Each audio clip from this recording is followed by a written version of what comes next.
Hi అండి, అందరూ ఎలా ఉన్నారు? ఈరోజు ఒక మంచి ఫ్రై రెసిపీతో మీ ముందుకు వచ్చేసాను. అదే ఫిష్ ఫ్రై. చేపల వేపుడు అంటే ఎవరికి ఇష్టం ఉండదు? అందరికీ ఇష్టమే కదా. అలాంటి ఈ చేపల వేపుడులో చాలా ప్రత్యేకత ఉందండి. తక్కువ ఆయిల్తో క్రిస్పీగా, స్పైసీగా చాలా అంటే చాలా బాగుంటుంది. అండ్ బాగా ఎంజాయ్ చేస్తారు పిల్లల దగ్గర నుంచి పెద్దవాళ్ళ వరకు. ఒకసారి ఇలా ట్రై చేసి చూడండి, మీకు తప్పకుండా నచ్చుతుంది. ఇంక లేట్ చేయకుండా వీడియోలోకి వెళ్ళిపోదాం. మనం చేపల వేపుడుకి కావాల్సిన మసాలా ప్రిపేర్ చేసుకుందామండి. దానికి కావాల్సిన పదార్థాలు ఏంటో ఇక్కడ రాసి పెట్టాను పక్కన చూసుకోండి.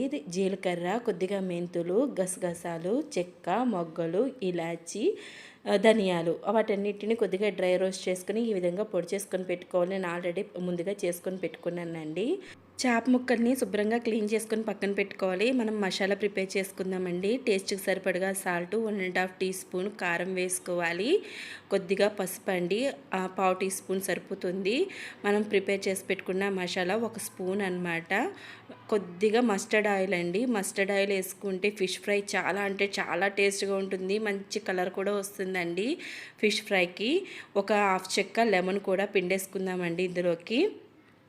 ఈ మసాలాలన్నీ మంచిగా చేత్తో కలిపేసుకొని ఒక ముద్దలా ఫామ్ చేసుకోవాలండి. ఇందులో వాటర్ వేయక్కర్లేదు, లెమన్ జ్యూస్తోనే మనకి మసాలా ముద్దలా ఫామ్ అయిపోతుంది. చూస్తారు కదా, ఈ విధంగా అనమాట.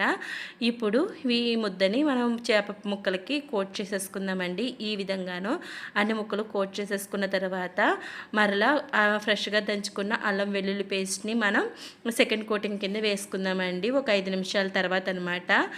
అల్లం వెల్లుల్లి పేస్ట్ కలిపేసిన తర్వాత ఒక అరగంట పాటు ఫ్రిడ్జ్లో మ్యారినేట్ చేసుకుందామండి. అరగంట తర్వాత మనం ఫ్రై చేసేసుకోవడమేనండి. ఫ్రైకి నేను మస్టర్డ్ ఆయిలే యూస్ చేస్తున్నాను. ఇది ఓన్లీ ఫ్రైకనే కాదండి, నాన్ వెజ్ ఏది వండుకున్నా సరే చాలా టేస్ట్గా వస్తుందండి మస్టర్డ్ ఆయిల్తో.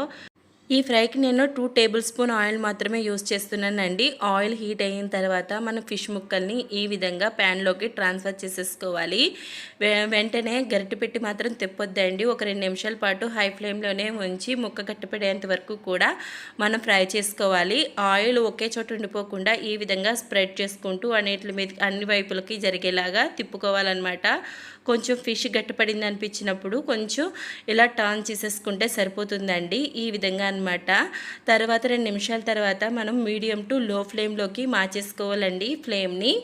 మీకు ఫిష్ ఫ్రై బాగా క్రిస్పీగా కావాలి అనుకున్నప్పుడు మంటని బాగా లో ఫ్లేమ్లో పెట్టేసుకుని 20 నిమిషాల పాటు చెప్పాను కదా, దాన్ని 30 మినిట్స్ పెంచుకోండి. రెండు వైపులా కూడా కదపకుండా 5 నిమిషాల పాటు అలా వదిలేసినట్లయితే ఒక్కొక్క సైడు బాగా క్రిస్పీగా తయారవుతుందన్నమాట. అలా 2 సైడ్లు తిప్పుకుంటూ మనం ఫ్రై చేసుకోవాలి. ఆల్మోస్ట్ మన ఫ్రై రెడీ అయిపోయిందండి. 2 పచ్చిమిరపకాయ చీలికలు ఇలా మధ్యలో చీరుకుని ఫ్రైలో వేసుకోవాలండి. 2 నిమిషాల పాటు వేగనివ్వాలి. 2 నిమిషాల తర్వాత మన ఫ్రై రెడీ అయిపోతుందండి. చూడండి, ఎంతో టేస్టీ క్రంచీ మన ఫిష్ ఫ్రై రెడీ అయిపోయింది. ఈ విధంగా మనం సర్వింగ్ బౌల్లోకి సర్వ్ చేసేసుకొని పచ్చిమిరపకాయ చీలికల్ని ఈ విధంగా గార్నిష్ చేసేసుకుని సర్వ్ చేసేసుకోవడమేనండి. అంతేనండి, ఎంతో tasty spicy fish fry ready అయిపోయింది. చూసారు కదా ఎంత కలర్ఫుల్గా ఎంత బాగుందో కదా. చూడడానికే కాదండి, తినడానికి కూడా చాలా అంటే చాలా టేస్ట్గా ఉంది. మా పిల్లలైతే చాలా ఎంజాయ్ చేసుకుంటూ తిన్నారు. మీరు కూడా ఒకసారి ట్రై చేసి మీకు ఎలాగొచ్చిందో నా కామెంట్ సెక్షన్లో తెలియచేయండి. మీకు నచ్చితే తప్పకుండా సబ్స్క్రైబ్ చేసుకోండి. నా ఛానల్ని ప్లీజ్ సపోర్ట్ చేయండి. Thank you for